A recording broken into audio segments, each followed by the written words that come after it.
Usiku unalala, unaamka, unakimbizwa, wewe ndio unakimbia kuliko. Yaani unakimbia, unashangaa yule anayekukimbiza, anakimbia na kuzidi, anakimbia na kuzidi, anakimbia. Anakimbia na kuzidi, afu anafika mbele, anakupinga. Anakupiga kibao, unaanguka. Anasema siku nilikuwa nakabwa, naita Yesu, nikaamua kubadilisha, nikaanza kuita Mungu, nikabadilisha, nikasema baba, jamani baba, ninakufa mimi. Lakini ungekuwa na mamlaka, ungesema wewe umeingia humu, ninakubadilisha uje kwa sura yako ya kawaida ya kwanza, lakini ya pili ninakunyausha. Bwana Yesu asifiwe sana. Kwa hiyo kuna mamlaka ambayo ipo kwenye ulimwengu wa mwili, lakini kuna mamlaka ambayo ipo kwenye ulimwengu wa roho. Na mamlaka kubwa ambayo ukiipata unaweza kaitumia maeneo yote ya rohoni na mwilini, ni mamlaka ambayo ipo kwenye ulimwengu wa roho. Bwana Yesu asifiwe sana. Bwana Yesu asifiwe sana. Ukisoma kwenye neno Wafalme wa Kwanza 17 mstari wake wa kwanza, nitasoma kwa jina la Yesu. Anasema hivi, nitasoma kwa jina la Yesu. Wafalme wa Kwanza 17. Wafalme wa Kwanza 17. Tusome mstari moja tu kwanza, ule wa 17. Neno la Mungu linasema hivi. Anasema hivi, basi Elia Mtishibi wa wageni wa Gileadi akamwambia Ahabu, kama Bwana Mungu wa Israeli aishivyo, ambaye nasimama mbele yake, hakutakuwa na umande wa mvua miaka hii ila kwa neno langu. Bwana Yesu asifiwe sana. Haleluya. Anasema ila kwa neno lake. Unadhani kwa nini alikuwa anatumia ila kwa neno langu? Kwa sababu alikuwa anajua mamlaka alionayo.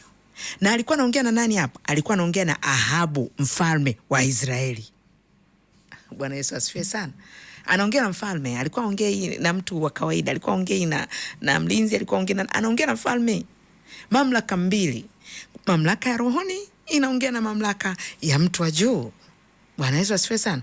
Mkuu wa nchi anaambiwa hakutakuwa na mvua isipokuwa kwa neno langu. Naye akanyamaza kimya. Akahisi kwamba ni kitu cha kawaida tu kinaweza kikatokea.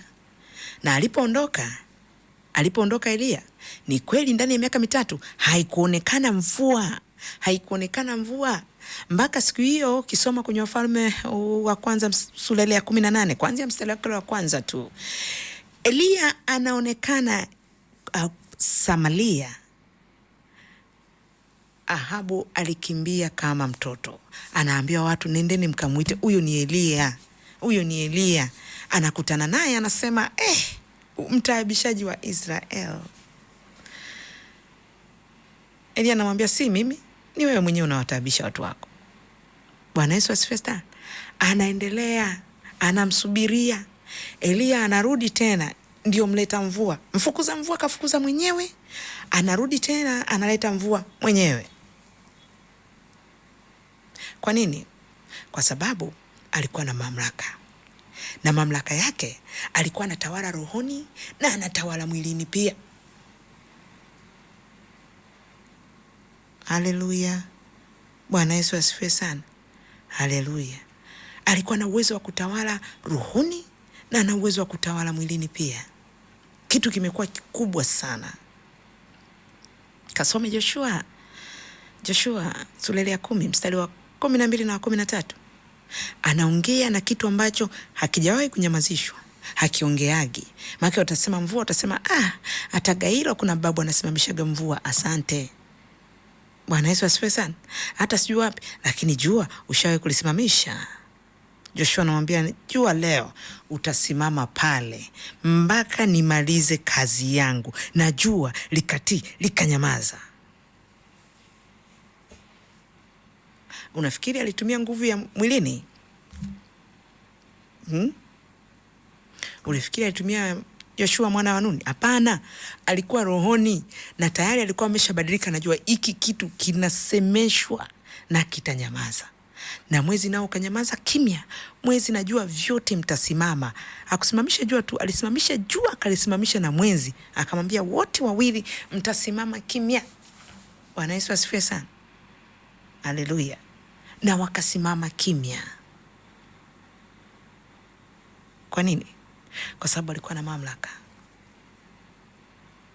Alikuwa na nguvu kubwa ya rohoni uwezo wa kuamrisha vitu. Yesu anasema kwenye Mathayo 16 mstari wake ule wa 19, anasema wewe ndiye Petro, na juu ya mwamba huu nitajenga kanisa. Na sio hivyo tu, anasema ya kwamba nimekupa funguo za ufalme wa mbinguni. Ukifungua vinafunguka, ukifunga vitafungika. Haleluya. Bwana Yesu asifiwe sana. Haleluya.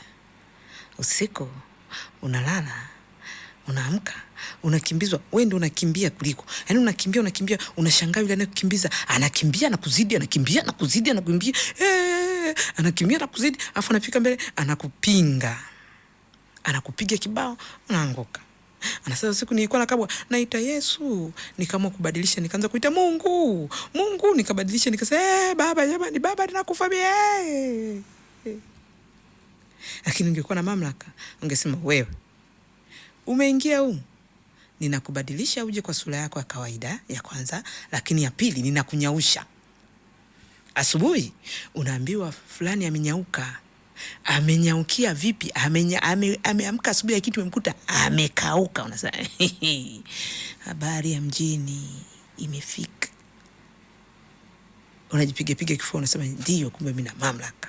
Sisimizi wanapanda wanashuka kwenye kitanda chako, wanapanda upande wa pili, wanatembea, wamekosa sehemu za kutembea mpaka waje watembelee kwenye kitanda chako, mpaka watembee kwenye. Ndio kuna msimu wa sisimizi, wala sikatai, kuna misimu, lakini utakuta kuna msimu mwingine hauna, sio msimu wa sisimizi. Sisimizi wana muda wake, ni sawasawa na inzi, wana muda wake, wana misimu yao. Utakuta kuna matunda fulani wanapenda, wanaingia, na kuna sisimizi kuna muda fulani wanapenda, kuna ubaridi, kwa kuna ubaridi na wenyewe wanapenda kuja. Kwa hiyo utakuta wanajenga vile viota vyao ndani ya nyumba za watu. Toka Januari mpaka Disemba, nyumba yako ni mtambo wa sisimizi, kwa sababu wanatawala, kwa sababu kuna ukosefu wa mamlaka mahali fulani. Ndoa zinakimbia hivi, zinayumba hivi, hajulikani anayetikisa. Ukimwangalia anayetikisa hiyo ndoa na anayetikiswa, narudia tena, anayetikisa na anayetikiswa, watu wawili tofauti. Yaani unamwangalia sasa, hivi anatikisaje hii ndoa, anatikisaje, anayetikiswa mpaka unamuonea huruma. Ukimwangalia ana sifa zote za kuwa mke, ana sifa zote za kuwa mme. Anayetikisa ile ndoa, ukimwangalia, yaani wewe usikomwangalia mara mbili, unajiuliza imekuwaje hapa? Bwana Yesu asifiwe sana. Ukosefu wa mamlaka. Kuna eneo unakosa mamlaka. Haleluya. Ukosefu wa mamlaka. Anasema kwenye Efeso 1 mstari wake ule wa 19, anasema Yesu alipewa mamlaka zote, juu ya falme zote, juu ya kila sultani na mamlaka zote. Yesu yuko juu yake. Ukimpata Yesu, narudia tena, ukimpata Yesu, ziko mamlaka ambazo utakuwa nazo, kwa sababu Yesu akiwa ndani yako. Haleluya. Akiwa ndani yako, Bwana Yesu asifiwe sana, akiwa ndani yako, ipo mamlaka inakuwa kubwa. Kasome waraka wa kwanza Yohana sura ile ya 4 mstari wake ule wa 4. Neno linasema, ninyi watoto wadogo mwatukana na Mungu, nanyi mmemshinda, kwa maana aliye ndani yenu ni mkuu kuliko wa ulimwengu. Bwana Yesu asifiwe sana. Kuliko wapi? Kwamba kuna ukubwa ambao kwenye hali ya kawaida. Bwana Yesu asifiwe sana. Mkubwa, kuna mtu mkubwa maeneo fulani. Bwana Yesu asifiwe sana. Kasome Ezekiel. Na sio tu Ezekiel, ngoja nikulete sehemu moja hivi. Nyakati wa pili sura ile ya 29 hadi 32. Bwana Yesu asifiwe sana. Nyakati wa pili 29 hadi 32. Lakini naipenda 32 kuanzia mstari wake ule wa 18, ambapo Ezekia anasimama kwa ajili ya watu wake. Anawaambia msiogope, wala msisikilize maneno ya watu, kwa maana aliye na sisi ni mkubwa kuliko aliye na wao. Aliye na nani? Aliye na sisi. Yaani jisikilizie kusema kwamba aliye na mimi ni mkubwa kuliko aliye na yule. Anasema usiogope, kwa maana aliye na sisi ni mkubwa kuliko aliye na wao. Hezekia anasema. Na aliye na wao ni Mungu. Na yule aliye na Senakeribu ni Mungu naye. Mungu wa Senakeribu, miungu yake. Hezekia anamwamini Mungu ambaye yuko ndani yake. Anajua mamlaka na nguvu alionayo. Lakini utakutana na mfalme anaitwa Amazia. Amazia anapangiwa vita. Alivyopangiwa vita, akaenda kuwaita wenzake, Waisraeli wenzake, watu wa Efraimu, akawaita akawaleta pale. Wakati anawaita, mtu wa Mungu mmoja akaja akamwambia, hapana, usihangaike kuita watu wa Amazia, kwa sababu hii vita utaipiga. Mungu ndio mwenye mamlaka na mwenye uwezo wa kukusaidia au kukuangusha. Kukuinua au kukuangusha. Akasema, lakini nilishawapa hela talanta 300. Akamwambia, Mungu ana uwezo wa kukupa zaidi ya hizo 300 ambazo umetoa, ndogo sana. Hiyo kuna kauli nyingine tamu sana kuzisoma. Anasema 300. Huyo kuna vitu vingine umepoteza, lakini ukimtafuta Mungu ana uwezo wa kukupa zaidi ya hicho. Hicho ulichopoteza kidogo sana. Mungu ana uwezo wa kukupa zaidi ya hicho. Hela uliyopoteza ni ndogo sana. Mungu, ukijua Mungu ana uwezo wa kukupa zaidi ya hicho. Bwana Yesu asifiwe sana. Nguvu na mamlaka. Haleluya. Haleluya. Bwana Yesu asifiwe sana. Lakini pia ukasome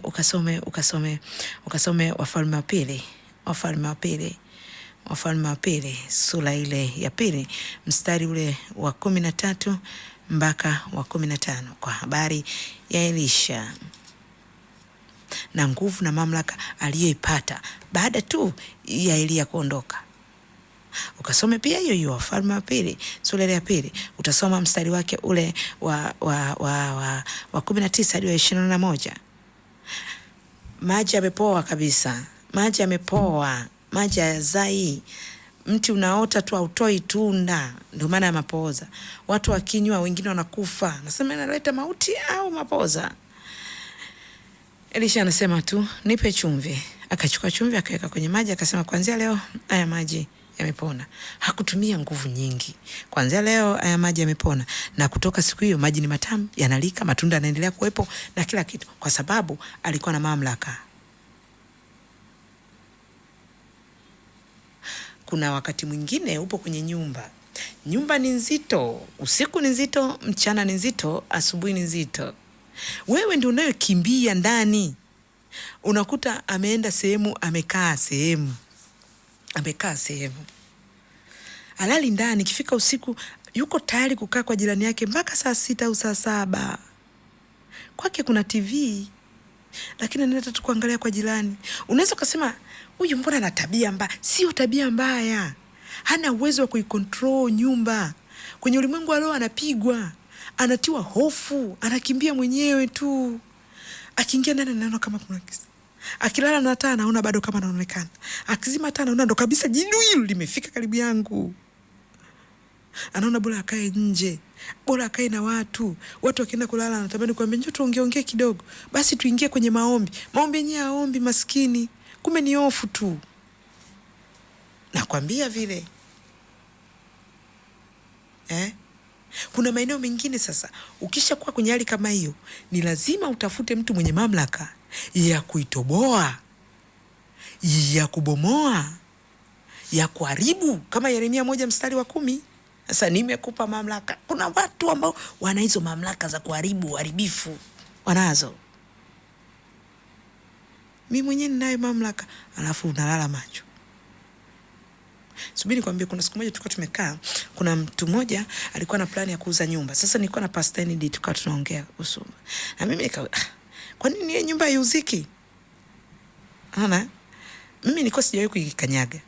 Kipa Stanley ananiambia ile nyumba kuuzika haitauzika. Nikamwambia kwa nini? Akanambia nimetembelea ile nyumba. Siku nimeenda kuiangalia. Nilipita tu. Nilipofika pale, vyumba vingine vyote nimepita, mwili wangu mzuri, lakini kuna chumba nilikuwa kadiri nilivyokuwa nakikanyaga na kikaribia, nikaanza kusikia mwili unanisisimka mpaka nywele. Kadiri nilivyokuwa nakikaribia, nilivyokikaribia, nikakikuta chumba kimoja kwenye chobingo kimeoteshwa mnara wa kichuguu. Wewe, sio kama nyumba ambayo inakaliwa na watu. Ina chobingo. Kichuguu mkubwa. Anasema kile kichuguu ni kirefu kuliko mimi. Kipo ndani ya nyumba. Kilinge kile. Hicho sikilinge sasa. Toka kinaanza mpaka kinafika kule juu, watu hawakioni munda. Wasipige tu simenti kikapotea. Ila kwa sababu kimeshafanyika ni kilinge, na anayetakiwa sasa pale kwenda kukiondoa ni mwenye mamlaka. Kivunjwe kwa nguvu ya mamlaka ya mbinguni. Yesu anasema nimepewa mamlaka mbinguni na duniani. Akutane na mtu mwenye nguvu ambaye anaweza akasema neno, nyumba sio tu kuuzika, lakini kile kichuguu kikaondolewa, kikasafishwa, pakapigwa simenti, pakakaa vizuri, pakimalizika sasa. Kwa sababu hata kila mtu anaogopa kwenda kukitoa. Uliza sasa kwa nini? Kila mtu anaogopa kwenda kukitoa. Kinatisha tu. Ukiambia watu wakakibomoe, wanakuuliza tunakibomoaje? Kilinge unakibomoaje? Kilinge inatakiwa aende mtu mwenye nguvu ndio akakibomoe. Usijilazimishe kwenda sehemu ambayo sio. Unafikiri wangapi wanakufaga? Kifo chepesi sana.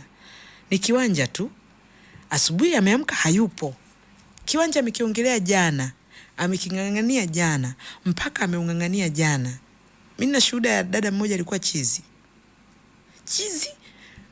Si tu kwa sababu alitaka kumdhulumu mtu, hapana, ni kiwanja chake. Ila walikuwa wanagombea kwenye ulimaji. Yule mwingine anasema mimi nilikabidhiwa hapa kulima. Anasema lakini pamoja na kwamba umelima muda mrefu, mimi saizi nataka nianze kupatengeneza nijenge mwenyewe. Yule mwingine ambaye alikuwa ameshazoea kulima akamwambia mimi hapa nalima. Ilipofika wakati wa masika, yule mwingine akaja kulima, yule mwingine naye akasema safari sitaki alime kwa sababu ninataka kuanza kujenga. Kwa hiyo akamwambia tu hapo sitaki kuanza kulima. Mimi wakagombana hivi shambani. Anambia sitaki, si nimeshakwambia uwanja wangu sitaki ulime. Mimi naanza kujenga. Kweli jioni yake akashusha kifusi cha mchanga. Akaja akashusha tena tofari kama 400-500. Asubuhi mwenye jembe ananyanyuka anaenda kulima, yule dada kabeba nguo zake anakimbia. Anajivuta nywele, anapita pale pale kwenye kiwanja, anazunguka tu. Yule mwingine mwenzake analima tu. Analima. Yule dada anaendelea kukimbia, anajipiga kichwa, anapiga kianagaragara. Watu wanajaa. Yule mwenzake analima. Unaelewa maana yake sasa? Yule alikuwa na kiwanja, lakini alikuwa hana nguvu kwenye ulimwengu wa roho. Yule alikuwa hana kiwanja, lakini rohoni alikuwa na nguvu ya giza kubwa ambayo ilikuwa ina rahisi sana kumpiga yule dada. Na yule dada akasema, mimi nimeokoka tena. Namjua Yesu, namtegemea Yesu. Kumbe alikuwa anasema namtegemea Yesu mdomoni. Sasa tunaitwa fulani anakimbia ni nini? Sile eneo lake, yeye anataka kujenga, ni ile eneo lake. Wewe unalimaje mwenzako ana nani? Analio. Sasa mimi nimzuie? Pengine ameamua tu kufa. Mimi na masika saizi nakimbiza. Ni neno moja tu lilitumika. Akamwambia haya, ondoka rudi kwa aliyekutuma. Ondoka rudi kwa aliyekutuma. Ninaachilia moto. Yeremia 5:14. Kumbukumbu la Torati 7:15. Ugonjwa huo waliokutumia wa kichaa urudi kwa anayekuchukia. Ni ndani ya sekunde 5, wala sio 15. 5. Ndani ya sekunde 5. ukarudi kwa anayemchukia. Ni pale pale naye anatupa jembe, anaanza kuruka, hey, alikuwa ni baba.